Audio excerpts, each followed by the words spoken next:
Hello, everyone, and welcome to Walking Through the Bible. Governments from different time periods sometimes have some strange laws or strange practices. However, none of them seem so strange as an ancient Persian law, which stated that whatever law was enacted by the king and signed with his signet ring could not be revoked. That means that even bad laws could not be reversed, something that is undesirable to say the least. Esther had shown Haman to be an evil man who convinced the king to sign his evil edict to eradicate the Jews under false pretenses. Haman's death under normal circumstances should be the end of the matter.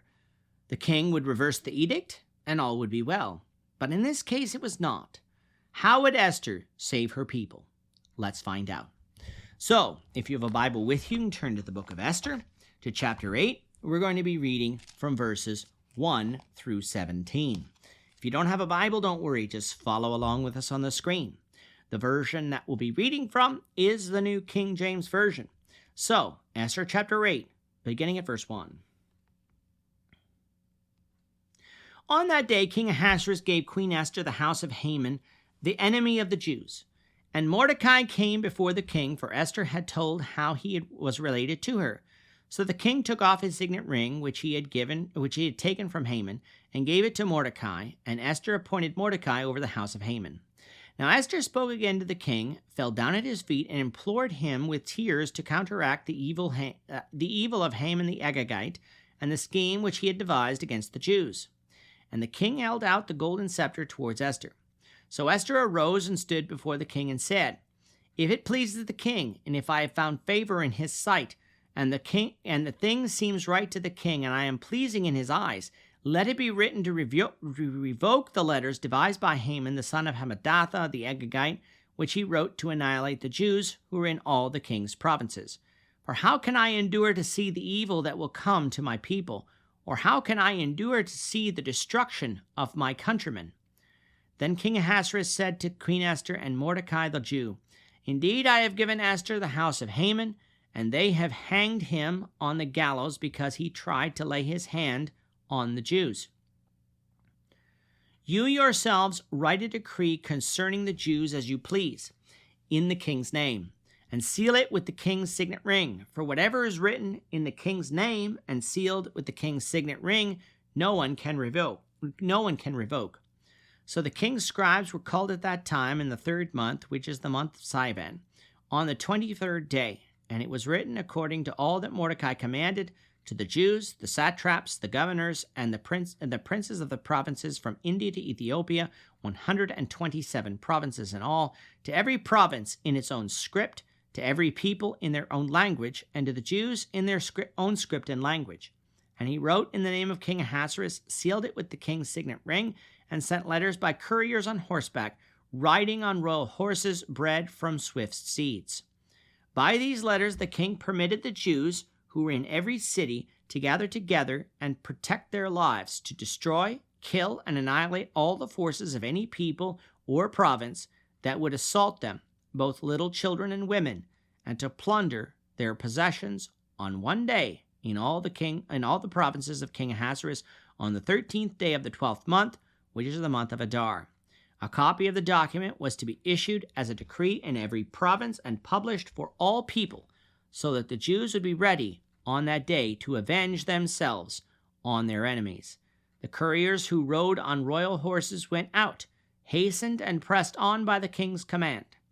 And the decree was issued in Shushan the citadel. So Mordecai went out from the presence of the king in royal apparel of blue and white, with a great crown of gold and garment of fine linen and purple. And the city of Shushan rejoiced and was glad. The Jews had light and gladness, joy and honor. And in every province and city, wherever the king's command and decree came, the Jews had joy and gladness, a feast and a holiday. Then many of the people of the land became Jews, because fear of the Jews fell upon them. It was customary in that time that when a man was executed, that all their property became the property of the crown, and Ahasuerus here gave Esther the house of Haman, due to her courage in exposing Haman. Mordecai too was in line for a promotion, for by this time his relation to Esther had become known, for Esther really had to tell the king once she revealed her own lineage, for the reason behind keeping her family concealed was now gone. Basically, what we see is Mordecai being given the position that Haman occupied, which is that of prime minister. Mordecai received the king's signet ring, which meant that he had the authority to make laws in the king's name, provided, of course, that the king approved of them. Once Mordecai was promoted, Esther placed Mordecai over the house of Haman, meaning that while the house of Haman was still Esther's, Mordecai would oversee it in his role as prime minister. But we still had the problem that the king's edict against the Jews stood in spite of the death of Haman and the promotion of Mordecai. Esther knew that it did, and so implored the king to reverse it. The king raised his golden scepter, likely meaning that he was open to finding a solution to the problem. However, he could not revoke the law due to the fact that laws signed with the king's signet ring cannot be reversed. The king of the Medes and Persians were seen as deities, an embodiment of the law, and therefore their edicts were seen as perfect and thus could not be altered. We discussed earlier on in the book that this was a ludicrous idea and is really a blasphemous idea as well, taking for man what only is to be God's, for only God is perfect. However, Ahasuerus told Mordecai that the king would approve of any method, short of revoking the law, that would save the Jews from annihilation. And so what did Mordecai come up with? That the Jews be allowed to take up arms and defend themselves against anyone who rose up against them on the day that the first edict was to be executed. This was an important thing for the Jews to know, for the edict for their killing was made by the king. If they had taken up arms without the king's permission, they would have actually been breaking the law. And had they succeeded in sparing their life that day, they would almost have certainly been executed later as a lawbreaker and murderer at the behest of the king. With this edict now signed and enforced, the Jews would be allowed their weapons of self-defense and would not be held responsible if people were killed on that day who rose up to attack them. Now, this didn't give the Jews, or anyone else for that matter, the permission to take up arms and kill others with impunity on any other day, just on the day that the edict of the king had identified as the day that the Jews were to be annihilated. In other words, this was not a new doctrine of armed self-defense in the Persian Empire, nor did it give the Jews permission to kill just anyone, only those who rose up against them. The edict was simply a one-day thing meant to correct a previous wrong. This decree was signed on the 23rd day of the month of Sivan, which would correspond to our late May, early June. That meant that there would be close to 8 months for this decree to be dispersed among the empire and for the Jews to prepare.